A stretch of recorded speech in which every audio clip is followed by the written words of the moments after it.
Shava, welcome back. How you doing, buddy? Hey, I'm good. You know why? Because it's Friday. Welcome back. How you doing, buddy? Hey, I'm good. You know why? Because it's Friday. It is Friday. Oh my God, what a week it's been. And I haven't seen you, and I haven't been able to catch up with you. And quite some time. It's been a minute, guys. It's been a minute. It's been a minute. We won't talk. We'll talk after about other things, but let's get right into what we've got here. Everybody's been waiting for. Yeah. So first of all, thank you to our audience. A lot of the questions you guys sent, we're hoping that they will be answered throughout this podcast. Bob has been gracious enough with his time. So whatever questions we feel won't be answered, we'll leave them at the end if there's a few minutes, and we'll absolutely ask those questions that you had for Bob. For those of you that are coming on for the first time, welcome back. We are the Two Talking Fools. We are just two average, and I mean average girls taking their phone calls to the podcast. You're welcome. So always exciting when we have interviews on the podcast. Always exciting when we have new guests. This one we're especially proud to have on, honored to have him on, because we know that grief and death is a part of all of us. And a lot of our listeners out there, if you're hearing it and you're listening, we understand. We've heard you, and we're very proud to have Bob Ginsberg on the show. Bob, let me tell you a little bit backstory about him before he comes on here. Bob started researching the evidence for survival of consciousness soon after his daughter died in 2002. Devastated by the loss, he needed science to tell him if she still existed in some form. In 2004, Bob and his wife, Phran, founded the Forever Family Foundation, foreverfamilyfoundation.org, a global not-for-profit that educates the public about evidence that we are more than our physical bodies. Bob hosts the Sign of Life radio show, is past editor of Signs of Life magazine, heads the foundation's medium evaluation certification program, and writes a blog at beyondthefivesenses.com, which I also want to dive into that, Shaba. I was talking about that. Well, you know how I talked about soul contracts with you earlier? Yes. And my theory, Bob's got an interesting take, so I'm excited for that. Bob, Phran, and Forever Family Foundations are currently featured in the Netflix docuseries Surviving Death, and we have Bob on the show today. Bob, welcome to the Two Talking Fools podcast. Welcome, Bob.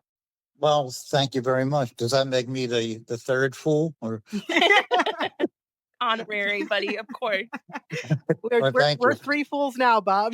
Okay, we're in it. We're in it. We are in it. Oh my gosh, Bob, thank you so much. You know, your time I know is valuable, and you're very busy. And like I said, it's just exciting. And like I said, nice to have you on the show. I'd like to get right into this. And I'd like to start right in with you, Bob, just to kind of introduce yourselves a little bit. Tell us a little bit about you and Phran, and I'd like to get into who you are early on. Well, if only I knew, right? Well, you know, the topics that we're speaking about tonight are topics that I would never approach, 24 years ago, because I was a logical left brain thinker. The notion that we could survive our physical death, that we were more than our physical bodies, that there was an afterlife, to me was fantasy thinking, wishful thinking, a product of one's grief. I didn't see any material explanation for it. And then what happened, as is often the case, loss of a loved one is often a catalyst for a search that begins, a search for meaning, a search for purpose, and a search to answer some basic questions like, do they still exist? Where are they, and how are they? So I took the route of science. Some people, like my wife, never needed the science. She appreciated it, but she had a deeper inner spiritual knowledge that I didn't possess, and she knew in her heart that that we did survive. Did that make it easier in her grief when we lost our daughter? I don't know. But I know that she was fairly intuitive. She was having a lot of communications that we call, after death communications. And I was sort of um, grateful that she was having them because I got to experience them through her. Um, and, it's something that started me off on a long journey. I started traveling across the United States, meeting with medical doctors and scientists and researchers that studied consciousness and the mind and mediumship and so forth. And I read hundreds upon hundreds of books. I interviewed people. When the more I learned, the more intrigued I got, and one thing led to another, and I realized that science and spirituality are not mutually exclusive. They're very, very similar in what they espouse. So that's a long way of saying that who I am now is a totally different person than who I was. I was materialistic. I did not have any strong faith in anything. And now, although I'm still not religious at all, I've become, very spiritual. And what opened me up to it was the evidence, the science, and that's not the same route that people take. Bob, take us back. Okay, so take us back to when your daughter passed during that tragedy. You What were you like then? What were your feelings? Did you have a thought back then or even before she passed that people reincarnate or people go to a higher level? What were your thoughts? Or, you know, I didn't, to be honest with you, I really didn't contemplate it much, but I would say that if you asked me then, I would say no, that life after death was impossible. It's final. Life is final. What could possibly survive where our brains produce consciousness, our brains are no more, so we're no more. So that is a kind of fatalistic kind of thinking. But, I mean, I have talked about it, but on the morning of September 1st, 2002, my wife shot up in bed and she was shaking and ashen white, trembling. And I asked her what's the matter, and she couldn't even talk. She was just staring straight ahead. And I finally said, "Well, what's wrong?" And she looked at me, just with glazed eyes, and she said, "Something horrible is going to happen today." And I said, "Well, what does that mean? Can you tell me more?" And she said, I can't tell you the details, but I know that our lives are going to be changed forever today. Now, ordinarily, I wouldn't take that seriously because I didn't believe in precognition or visions and so forth or messages. But we were together at that point, for several decades, and my wife had similar experiences. And every time she had a vision or precognitive dream, it always played out exactly the way she said. Except they were all good things, but logically, I felt if she was right then, she could be right now. And I did what most parents would do. I watched over my three kids. My oldest one was getting ready to go back to college the next day. We had the SUV packed up. My middle one had already started her college career, and my youngest one, Bailey, was working one last day in a part-time job before school started the next day. And to make a long story short, I let my guard down at night. I let that experience fade from my awareness. We had two cars and a restaurant. I let my son and my daughter drive home to get ready for the next day. And my wife and I would follow. For some reason, I let them drive a sports car that we had that they rarely drove. And on the way home, we were about a couple of minutes behind them. We saw a horrible accident. My daughter and my son were involved in a horrific, crash. My daughter only survived a couple of hours after the accident. My son was airlifted in a coma to, another hospital. And that was, I obviously was in a complete state of shock. I mean, how could this happen? I didn't know whether I lost two children or one child. And later on, after my son came out of a coma, kind of emerged from the shock, and I remembered that morning, that night. I said, "Well, how did Phran know?" My wife, she knew. I mean, there was no doubt in my mind that she knew. She was. It was obvious when you looked at her. That's what started me on my quest. Because of the. I experienced that. Firsthand. I knew it was real. So, I didn't. Now, I also remember growing up as a child that I had a tremendous fear of death. I used to become, melancholy over it, and it lasted, a long time. And of course, now I have absolutely no fear of that. So I'm completely different. Then I didn't believe.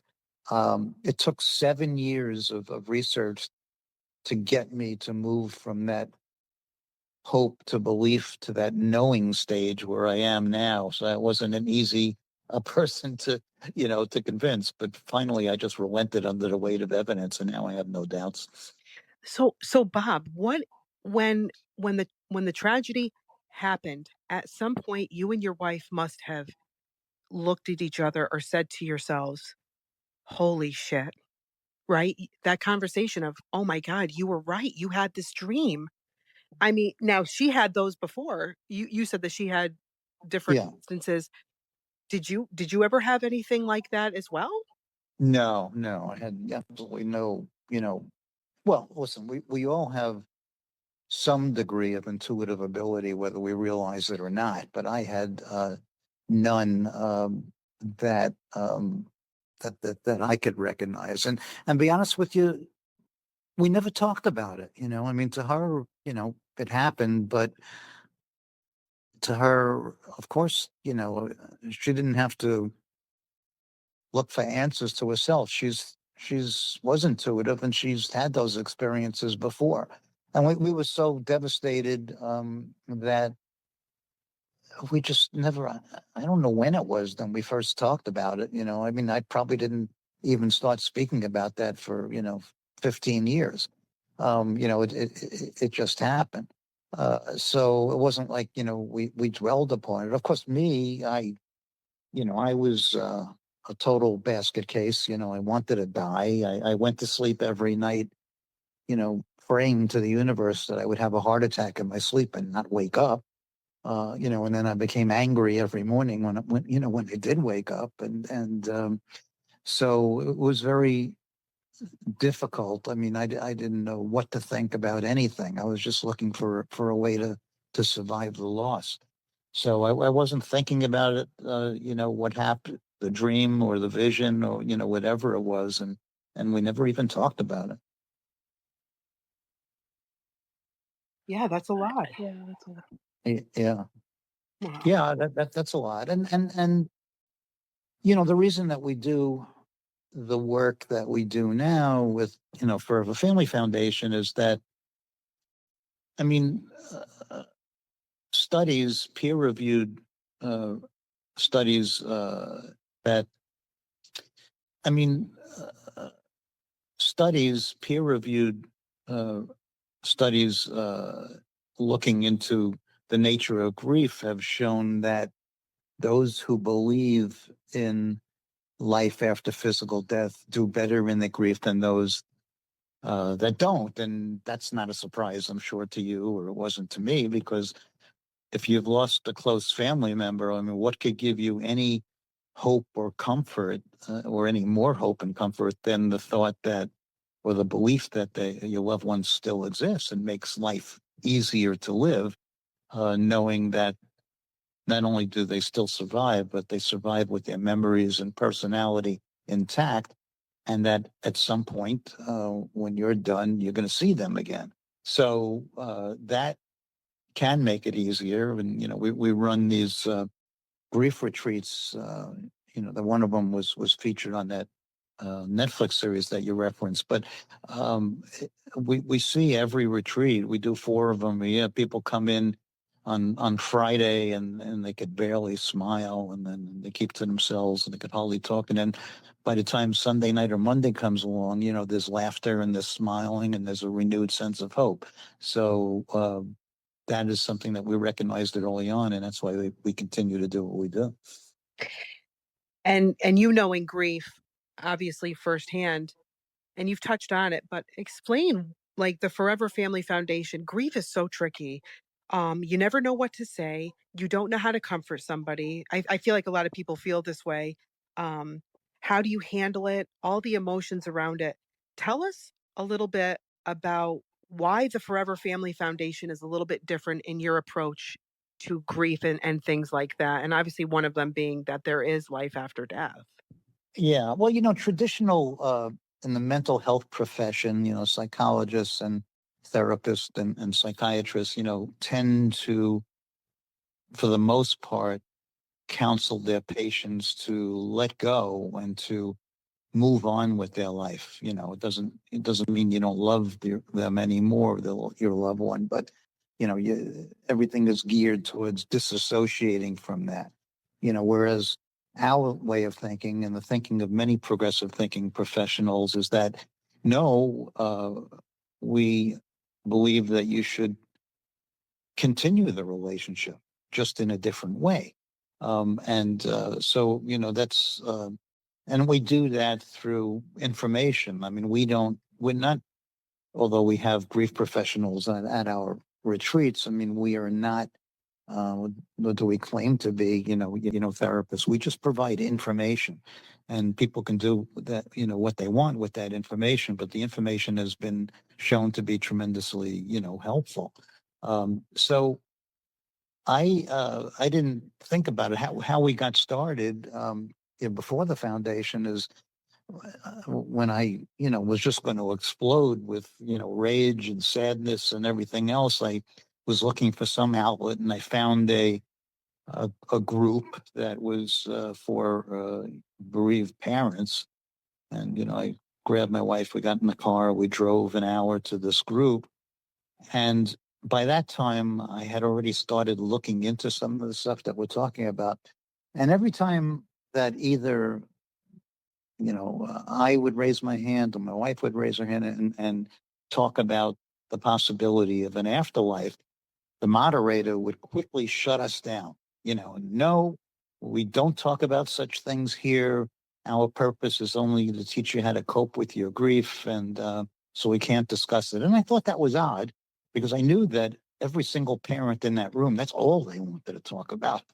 So, this was in New York and in the winter, and I remember standing out in the parking lot. It was 15 degrees outside, and we had all the parents, standing outside, and we'd hold our own meeting, where everybody would simply share. And then I recognized the need early on that there needs to be a forum, a safe forum where people can feel free to attend and share and discuss, and without the fear of being labeled or judged. And so we started off with these afterlife discussion groups across the country, and we moved on from there. But that was the basis. People needed an outlet, and they still do. I mean, there are many different religious beliefs and cultural and societal and educational beliefs, family situations that we're told that do this and do that, but there are certain things that we're not supposed to talk about, and we avoid the subject of death at all costs. But it was different years ago. I mean, years ago, people used to, die in their homes. Now we ship people out to, facilities because we don't want to be around somebody that's dying. But there are many different phenomena that take place as the person is dying. It really is a sacred, as sad as it is. It's a sacred kind of experience. So.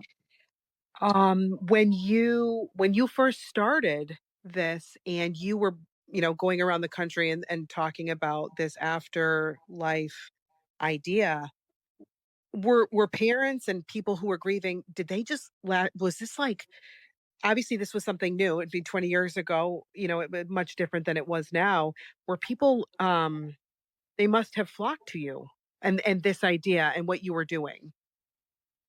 Yeah, people, and still to this day, you lose somebody, you don't know you think you're going crazy. You don't know what to do, and you look for an outlet. So you go on your laptop and you Google Afterlife, or mediums, and we come up, and then they come that way. And I would say that, excuse me, 80% of our members have all lost somebody, maybe 90%. Although I have noticed in recent years with the baby boomers like myself coming of age, we're starting to get a lot of people in that group that are joining just because they're curious. They're facing their own mortality. And I figured, okay, no, now it's a good time to really start talking. Excuse me about this. So, yeah, I mean, to answer your question, yeah, people, and we saw, tangible results. I mean, so my God, just the, people would, they still do. You saved my life. I was, I was going to take my own life. I didn't know how I was going to survive, and we provided a lifeline for that. I mean, it's not for everybody. Some people, they become defined by their grief. Their grief becomes who they are as a person. And to those people, if I or somebody else makes the suggestion that their loved one may still exist, they're insulted by that. And how dare you, say, my son is dead. He's never coming back. And how could you even say that he still, survives? Because that suggestion to them sort of diminishes the depth of their grief. I know the way that they're thinking. Right.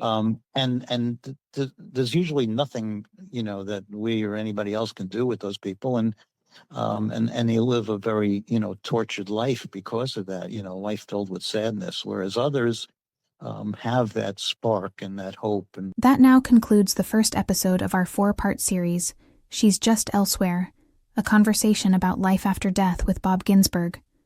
Stay tuned and follow for the next episode. Two Talking Fools podcast can be found and listened to on all platforms. Visit us at twotalkingfools.com.